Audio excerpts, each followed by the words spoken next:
Welcome back to the podcast with your host, Samantha. And I'm Alexa. We're here to light up your life. Today on the Light Up Your Life podcast, we're excited to welcome Jennifer Cahill. She's an evolutionary leader, entrepreneur, author, speaker, and host of Regarding Consciousness podcast, where she's interviewed icons like Deepak Chopra and Hoffman. After exiting her first company in 2018, she co-founded OptiMatch, a platform designed to foster high trusted business relationships. She was recently honored with a Lifetime Achievement Award from the Visioneers. And when she's not building companies, she's giving back by helping to build 2 schools in developing countries. Welcome to the show, Jennifer. We're so excited to have you here today. Thank you, ladies. It's a pleasure to be here with you and your audience. Yes. So, what we really want to know what initially sparked your passion for elevating human connection and consciousness? Well, I'm laughing, ladies, because I was on a call with that gentleman I just met earlier today. And the truth is, I was a jerk because I'm a recovering jerk. So I didn't quite know how to connect with others or myself. And when I was young, to me, it was like, you got a book on how to be a human being, and he and she got books on how to be human.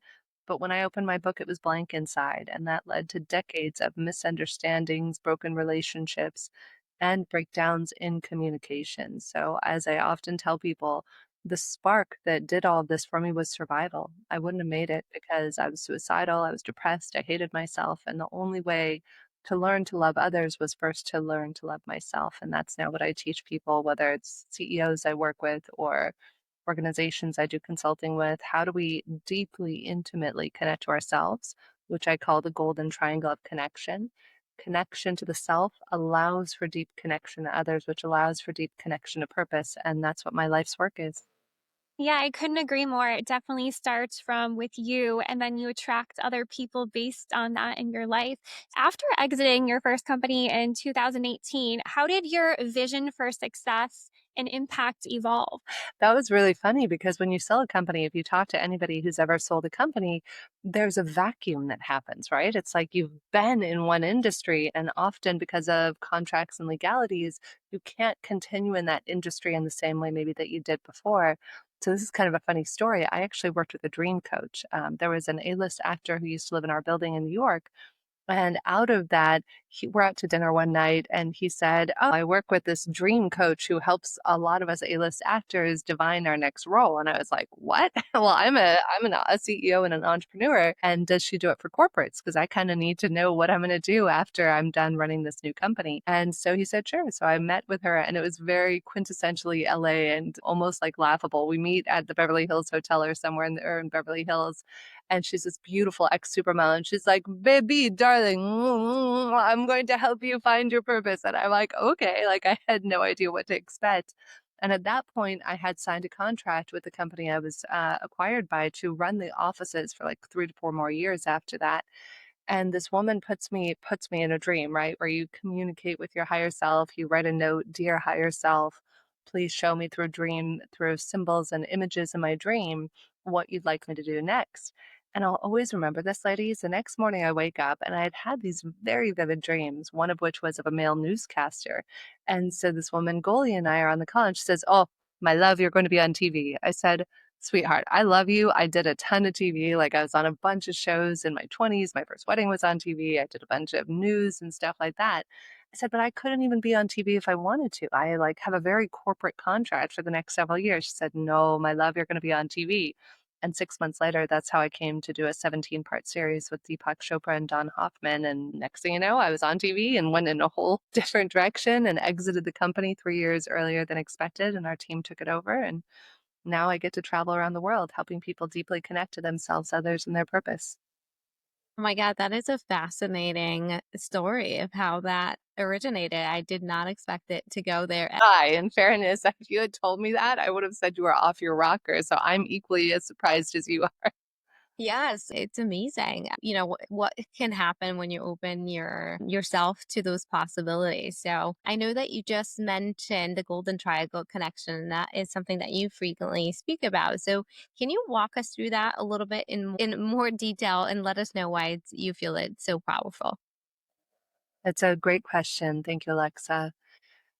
The golden triangle of connection honestly was downloaded to me. I spend a lot of time, about 2 hours a day, in meditation, reflection, prayer, deeper connection to self and source. And one day I was doing a podcast actually with a friend of mine, my business partner for a visionary group I run called the Epic Fit Network, Justin Breen. So Justin's this best-selling author, eccentric visionary, and we finished recording a podcast for my old show regarding consciousness I used to host with all the luminaries. And at the end of the show, Justin is like a genius and also very avant-garde. And so at the end of the show, Justin's like, "That's it. That's everything. You're going to speak around the world on stages about that." I'm like, "What?" He said, "Go listen to the episode." And apparently it was just something I said at the end of the episode. And now I've spoken on hundreds of podcasts and stages and different things. And the purpose of the golden triangle of connection is that, imagine that we go out in the world and we make a lot of money, great. Or we make a huge network and we have millions of followers, awesome. If we're missing, though, that deep, intimate connection to self and the inner acceptance and love of yourself, then no matter what we get, we could have $1 billion in our bank account, we could have 100 million followers. But if we don't have that deep, intimate sense of self, then we'll always have this crushing sense of loneliness or emptiness inside of us. And I've seen it. I've seen it with billionaires and influencers and famous people, where what if we took the time first to love, cherish, accept ourselves? You could do that through inner child work, journaling, tools for resilience, better understanding yourself. I have 183 tools I personally use for myself and the coaching clients I work with. And those tools are what help me to connect deeply and what I provide to clients to help them be the CEO of their own life, as well as the CEO of whatever company they're running. And that's what I found is the secret sauce. The more we can intimately, deeply love, accept, acknowledge, appreciate ourselves, see ourselves as whole, complete, and perfect, the more we become the sexiest, most desirable, most investable, best friend person in the world, where you just are like, I don't know, you're like, everybody becomes a moth to a flame like you, because so many of us are trying to seek external validation, that when we meet somebody who doesn't need anything from you, like to take anything from you, then all of a sudden they want to be your best friend. They want to do business. They want to invest. I'm very fortunate. Like almost every week I get invited to be a new business partner in some venture. I turn them all down because I don't have the space for it. But it's just because I don't need anybody else. Like I love myself. Like showing up on this show is just for the sheer joy and the intention that maybe one tip, one of your listeners out there or more gets one piece of wisdom or tip that uplifts and inspires and connects them more deeply to themselves. But there's not like an agenda that I ever have. My needs are all already met. So it's from that place of wholeness and fullness that then you can create anything you can imagine.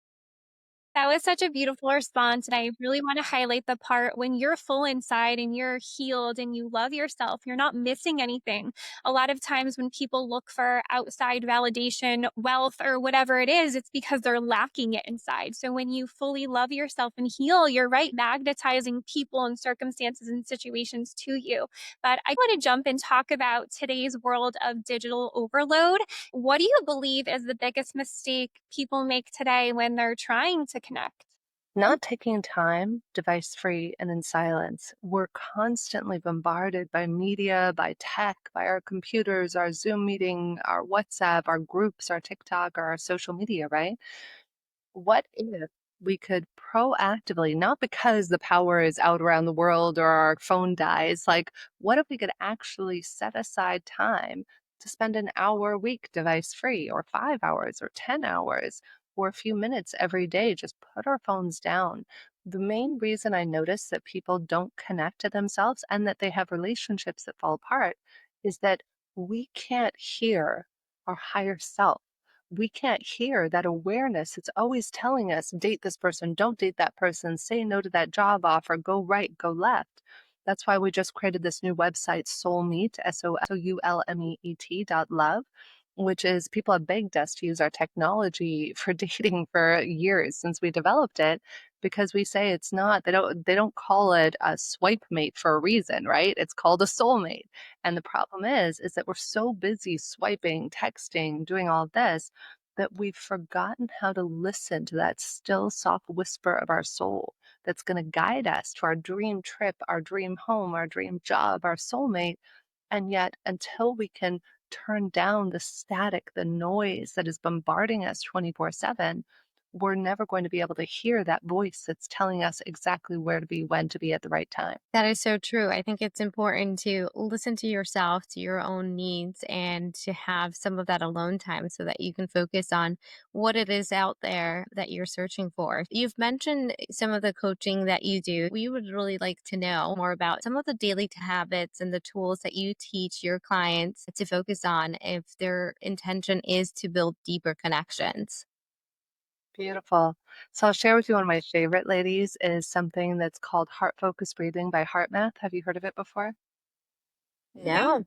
What I love about this one is you can learn to do it with your eyes open. I meet so many clients and people I work with around the world who say, Jen, I just don't have time to meditate. I have kids. I have this commitment. I have that commitment. And so I get it. I remember that's why I didn't meditate till I was well into my 30s because it just feels daunting and overwhelming. Who on earth has time to sit for 20, 30, 40 minutes a day, right? So, what I love about this technique as a precursor, or even to do every day in lieu of meditation, is a friend of mine, Dr. Roland McCready at HeartMath, has been studying this for 40 years. They've worked with doctors, firefighters, nurses, entrepreneurs, police officers. And what they found is our brain is a three-part system. We have the amygdala part of our brain down here that's the fight or freeze or flee, right? And then we have the mid part of the brain, which is, are you safe?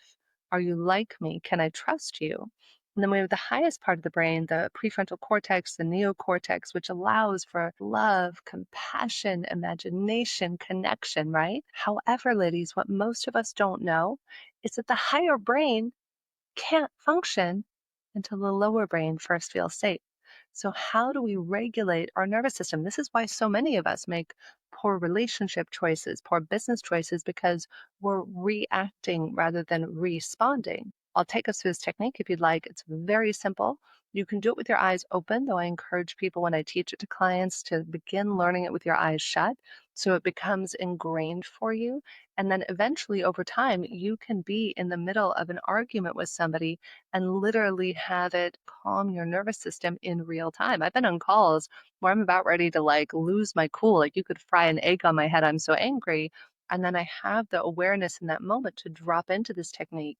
And then that immediately regulates my nervous system and gives me access to making better choices, business, romantic, friendship, etc. Yeah, we would love to hear that technique. Sure, great. So this is called Heart Focused Breathing by HeartMath. Encourage you to check them out. They're amazing. You can find all sorts of free information online. This is actually the back end of what Joe Dispenza does. So many of us have heard of Joe. Most of Joe's work is based on my friend Roland's science. So Roland and Joe work very close together. So ready? Here's how we go. So for this first time, we're going to do it. For those of you who are driving, you can do it with your eyes open. If you're seated somewhere and it's safe for you to do so, you can do it with your eyes shut. So for those of you who it is safe to go ahead and shut your eyes, I invite you to do so now and begin to focus your attention in the area of your heart or chest. Imagine that your breath is flowing in, out, right through the center of your heart or chest, breathing a little slower and a little deeper than usual. Find an easy rhythm that's comfortable for you as you continue slow, deep, heart-focused breaths in and out right through the center of your heart or chest. Imagine that your heart itself is doing the breathing. Perhaps imagine breathing in to the count of 5 right through the center of your heart or chest and breathing out to the count of 5. Doing that a couple more times, finding an easy rhythm that's comfortable for you and breathing out. Now, if you're feeling maybe a little bit triggered or overwhelmed or pressurized by whatever is happening in your life or the world, one of my favorite things to do at this point is to imagine breathing in calm. Connect to a regenerative feeling or emotion. My go-to is calm, but you could choose appreciation, kindness, love, joy, whatever resonates with you in this moment. Really feel that feeling and see if you can enhance the feeling of that feeling as you breathe in right through the center of your heart. So in my case, I'm going to imagine breathing calm right in through the center of my heart or chest and breathing out calm. And imagine just pulsing that calm or whatever emotion you're choosing to anybody around you, friends, family, pets. Let's do that twice more together, breathing in slowly and deeply, feeling that emotion, and breathing out. And again, pulsing that emotion to anybody else you're thinking of who might be able to use it as well. And one more time, slowly and deeply, allowing a breath right into the center of your heart. And one more time, breathing out. Whenever you're ready, if your eyes were shut, you can go ahead and open them and wiggle your fingers and toes and let me know how you're feeling, ladies. I feel amazing. I feel like your voice is so calming and grounding, and I feel centered. I love that technique. Thanks for walking us through that. Yeah, that was amazing. It's my pleasure. I do it all day, every day, and a fun little catalyst to create a mnemonic to help yourself remember to do it. Every time you walk through a doorway, ladies, use that as a reminder. Oh, this is a good practice because the more you get in the habit, the better off you'll be. In fact, I'll even share with you, I have a little thing on my phone that says what I'm committed to in the world is connection and contribution, but then it's also a little cheat sheet of my favorite tools for when I'm stressed. Because what do we all do when we get stressed? We go, I'm going to go to social or to go try and get attention or energy somewhere, right? So on my phone, I have a list of some of my favorite tools: heart focused breathing, Sedona method, Psych K. Those are some of my favorite immediate go to tools to calm the nervous system. So that way, instead of going to doom scroll or do something else, I see that reminder visually on my phone and it says, wait, just drop in, do one of these tools rather than spinning yourself out of control emotionally or psychologically. Yeah, that's such a great point, and everyone always has their phone with them, so it's right there for you to remind yourself. We did quite a bit of research before you came on the show, and we saw that about 1 in 3 adults in the US report feeling lonely, and about 1 in 4 report not having social or emotional support, and this was highlights from the CDC. There's a significant gap in human connections. From your perspective, what do you think are the underlying factors contributing to this disconnection? And then how can individuals begin to rebuild authentic relationships and connections in their life? I love that. Thank you so much for asking that, Samantha. So, first, let's talk about why this is happening. With the emergence of our smartphones and devices around 2008 or thereabouts, what happened was for the first time ever, we're buried and we're looking down. And so we begin to rely externally. Normally, back in the day, imagine like 15, 20 years ago, I had a problem. I need directions. I'm literally going to ask the person I'm standing next to for directions. But now, I mean, even in present day, who are we going to ask? ChatGPT, right? Or whatever your Grok or whatever your preferred AI tool is, or Google Maps or something to that effect. So, step one is to realize that our ability to connect with people is not something that exists in whatever cell phone device or smartphone that you're using. It exists out there in reality. So I encourage people to invest your time wisely, to actually look at and do what's called the 168-hour exercise. That's how many hours we all have in a week. And most of us are unconscious, ladies, about how we invest our time. A lot of us can tell you where we spent money in the last week or what we spent money on or even how much we spent. But how many of us could actually tell one another accurately where we invested our time? So many years ago, one of my dear friends and mentors, Arthur Samuel Joseph, taught me this technique where you have an Excel spreadsheet and you track in either 15, 20, 30-minute increments, whatever you want to do. The more detailed you can be, the better. And you track 168 hours. I don't care whether you're Bill Gates or Zuckerberg or, somebody who's homeless. We all have the same amount of hours in the day, and it's our choice where we invest them or not. So step one is to track in an average week, how much time do you spend on social? What do you do spending time in the bathroom, going to work, driving, listening to podcasts, time on social, whatever it is. And then you write that all down. So when I work with coaching clients, I work with them on this and we'll take a snapshot of an average week. Then once we have that, I have them distill any insights they have of where they invested their time. And say somebody did want deeper, intimate, more intimate human connections, then we would begin to look at and we would categorize each of their time that they spent as green, yellow, or red. Green means things that made them feel more expansive, more joyful, more connected to themselves and others. Yellow would be things that were kind of net neutral, and red were things that actually depleted their energy throughout that week. And then we would create a strategy to look at where could they invest time? Say that they're feeling lonely or disconnected. What are some of the activities that say your week is already full and you have no time left over? Then we would look at the red activities and ask ourselves, how could we augment those? On the flip side, let's say in my case, when I did this exercise years ago, I realized I had 8 extra hours in a week that weren't accounted for. And I was like, oh my God, what could I do? So now you know what I do? I dance, I paint, I do Qigong I paint every week, I do Qigong every day, I dance every day. And then you begin to fill it up. Now, for me, dancing or doing Qigong, whether I'm doing it by myself or with others, that deeply connects me to myself and then allows me to be more radiant and present with others. But let's say you want more time with connecting with others, then we would strategize about how you could meet people and create deeper intimacy with them. So that's part one. Now, part two is to get curious, get radically curious about what matters to other people. Like if you sit down and meet me, and I meet literally probably 50 new people every week, and I'm not exaggerating. There are some days where I'm on 14 calls in a day. The first thing I ask somebody when I get on a call, or like I was having coffee with a new friend this morning, is I ask people, what lights you up? What matters to you? I don't ask people what they do. I ask them what lights them up, what's alive for them right now, what's real in their lives, and just watch the way people shift. And that creates a totally different relationship than a transactional relationship. In fact, I'm going to quote a dear friend of mine, Yasmina Ellis, who's a brilliant thought leader and did a spectacular TED talk on this. And she talked about the different types of relationships we have.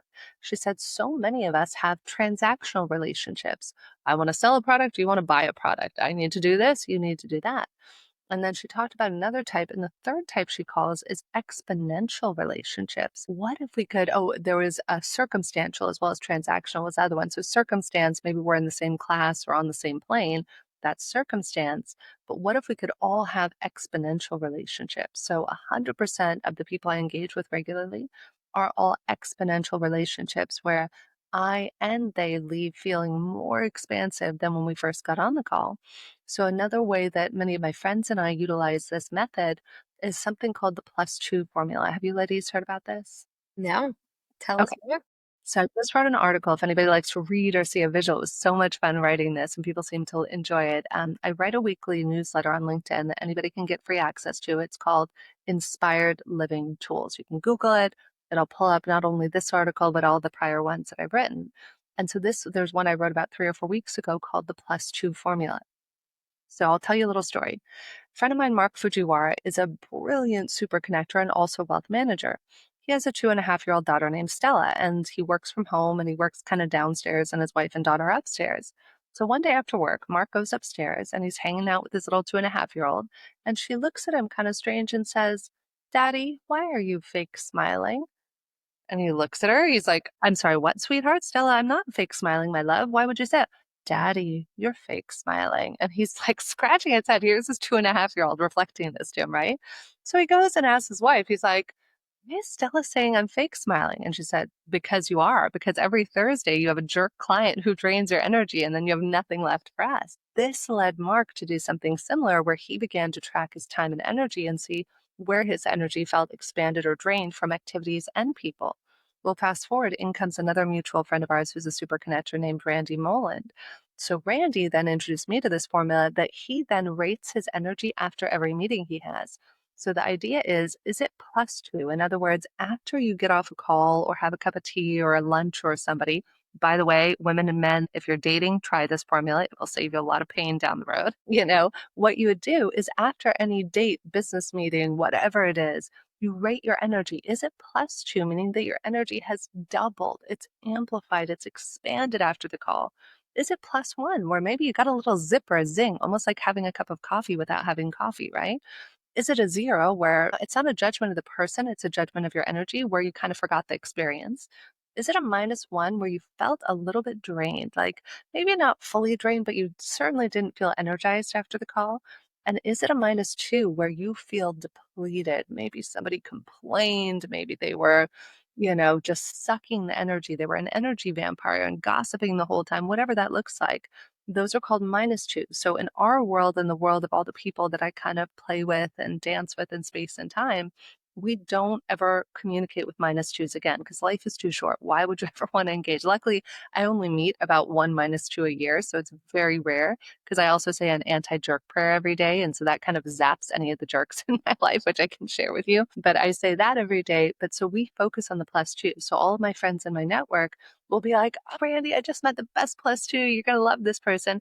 And so we all trade +2s back and forth. And then it creates this vortex of amplified energy where we're all doing greater business, helping each other, having greater impact.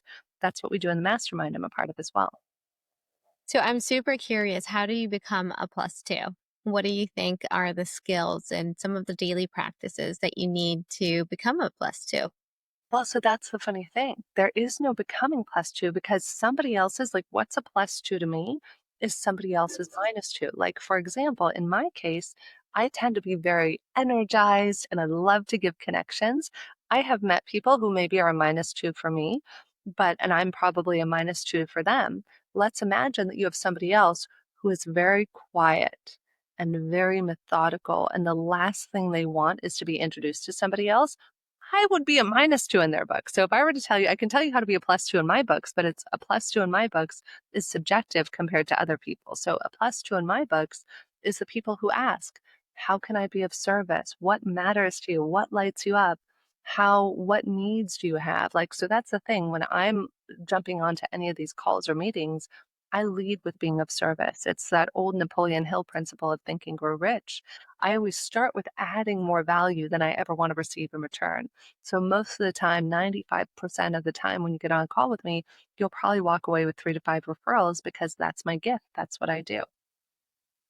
I think that's beautiful. And there's so much to unpack there as well. But what really changed my life was after every single conversation of every meeting, I would evaluate, is this lifting up my energy or is it bringing me down? And time is the only currency we spend without knowing how much we have left. I know for so much of my life, I gave my time away freely. And now I know Alexa too, we have lots of boundaries that we set because our energy is just so important. And to your point, being a +2 takes a lot of conscious work. It takes a lot of effort to raise your frequency. So, how has the understanding of consciousness helped you stay in alignment and live your best life, even through those challenging moments that you go through? Do you want me to dive into the quantum physics side or just stick very high level?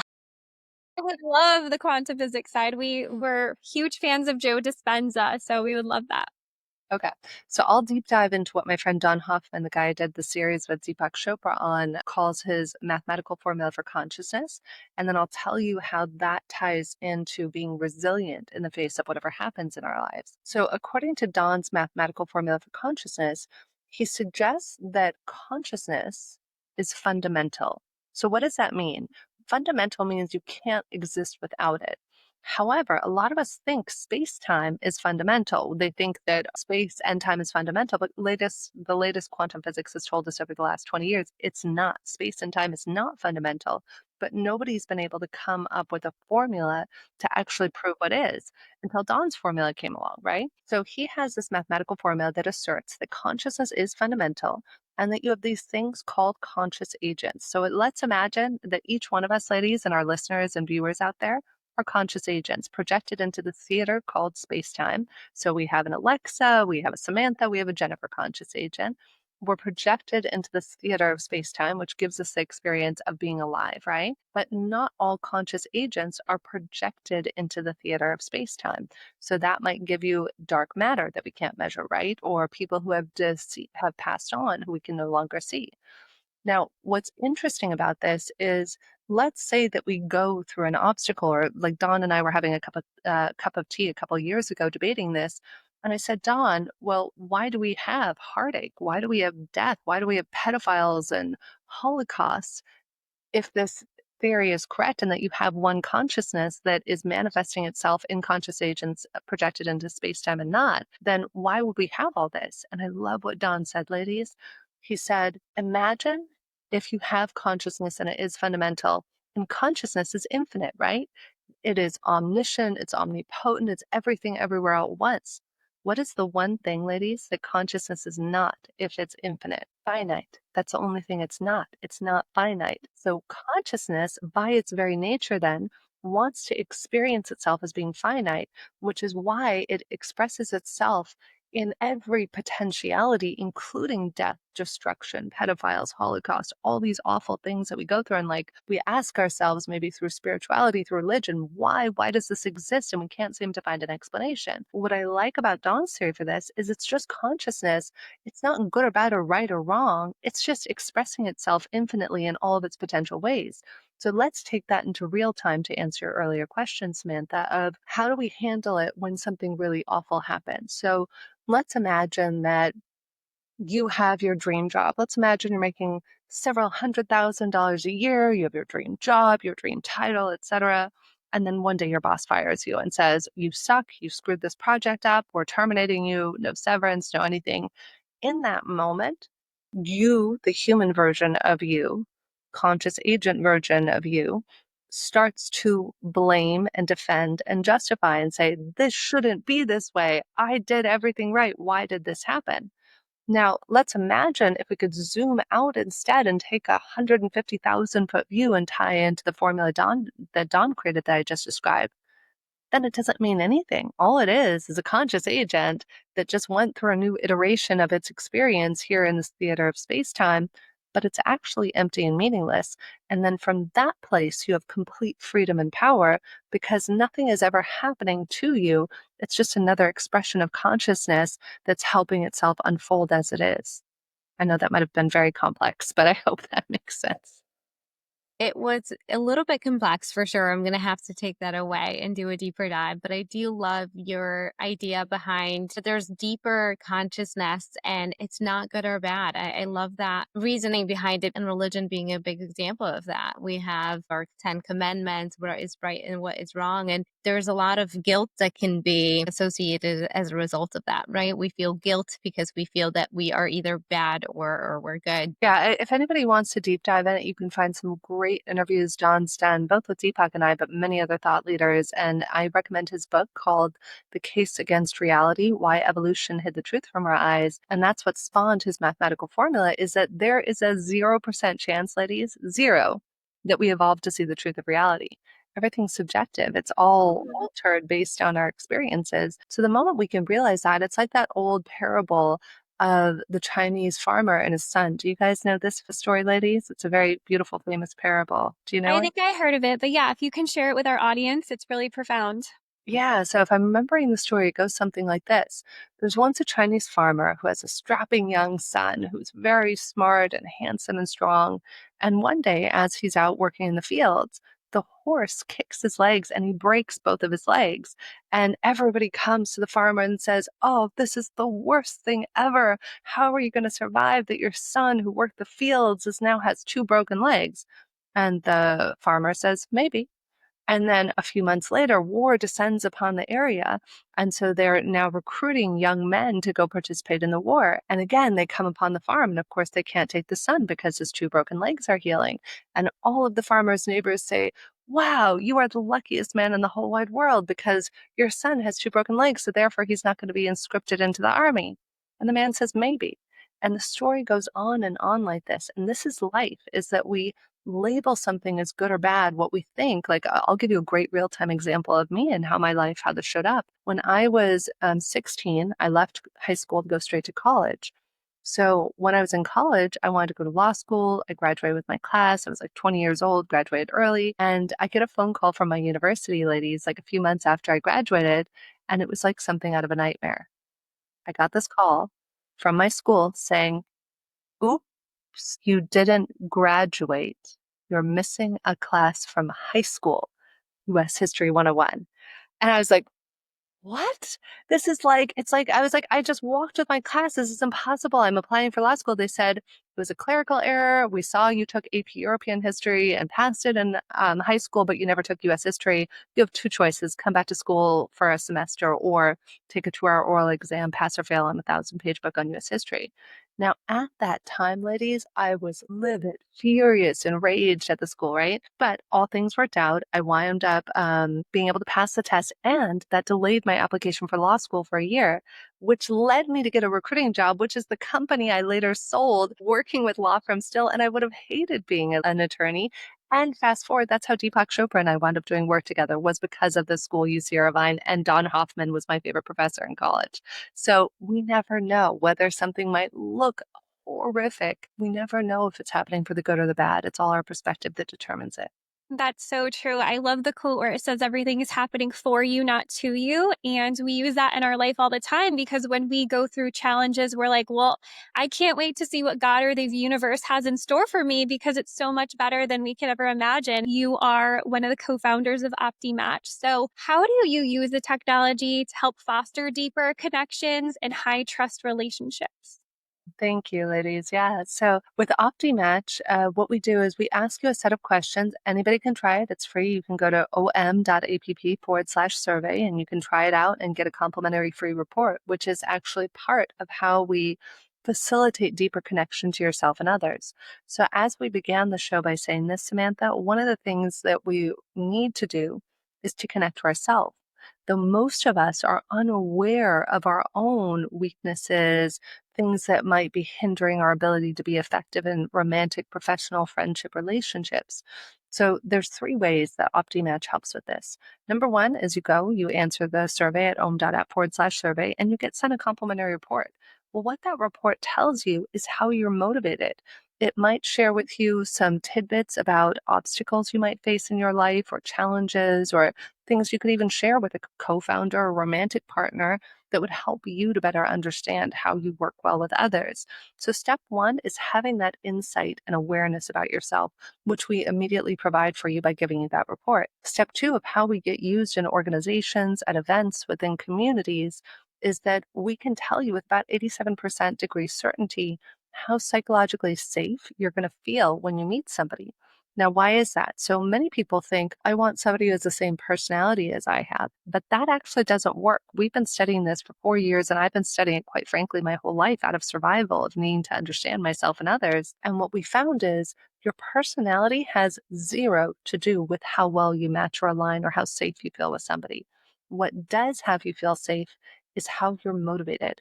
So if my motivators align with your motivators, then we're going to feel natural affinity, trust, and safety. And much like the +2 formula, what's been really funny about this is I love having the +2 formula. And then I have many of my friends and business colleagues, et cetera, who have answered our survey. And so I can actually measure that majority of the time, again, 90+% of the time, people who I would consider a +2 are also an opti match according to our own formula. Because going back to how we began this discussion earlier, if I have to exert a lot of energy to meet you where you are, that's where our motivators might be different. And the more space there is between motivators, the more potential for friction to creep in, or what we call accidental adversarial relationships. So, step one of how we do it with OptiMatch is we help you to better understand yourself by offering you a complimentary report of how you're motivated. Step two, we use it within businesses to align similar team members within an organization, a community, a group, based on how they're motivated to create natural trust and affinity. And then step three is that we do consultancy and training. So this is where I come in and say, for example, that you might have a romantic partner or a business partner or a friend who you are oppositely motivated with. That's where I often get brought in to consult with people and companies to look at, you don't fire the person. You don't go, screw you, you and I aren't a match. Life doesn't always line up match to match, right? But what you can do is learn how to speak the other person's language. So that's why we actually call it in our system the LAMP survey, lychee, apple, mango, pear. And the reason we call it fruits is because in some cases, it's like one person speaking apple and another speaking orange. And even though we both speak English, we can't understand each other. So that's the final piece of this, is how do we cross communicate in a way where, say, my main motivator is lychee and your main motivator is pear. I'm going to shift how I speak to you based on your motivations so we can have greater trust, alignment, and affinity with one another. That's so beautiful. To wrap this up, where can our audience connect and find you if they want to learn more about the work that you do? Thank you, ladies. It's been a pleasure. I would say you can go to Jennifer, JENNIFERK, as in kite, Hill, HILL.com. That's my website. You can sign up for a newsletter there. That'll give you information on where I'm speaking. I often send letters out about that, special offers, free access to high level summits that friends of mine put on. So you can sign up on the newsletter there. You can also follow me if you want to get the weekly inspired that come out every Monday, Inspired Living Tools. So if you Google Inspired Living Tools, it'll pull up on LinkedIn. You can subscribe there. I think we have almost 2,000 subscribers, and you get complimentary articles every week with some of my favorite of the 187 tools that I use. That's so exciting. Well, thank you again for being here. Thank you, ladies. It was a pleasure.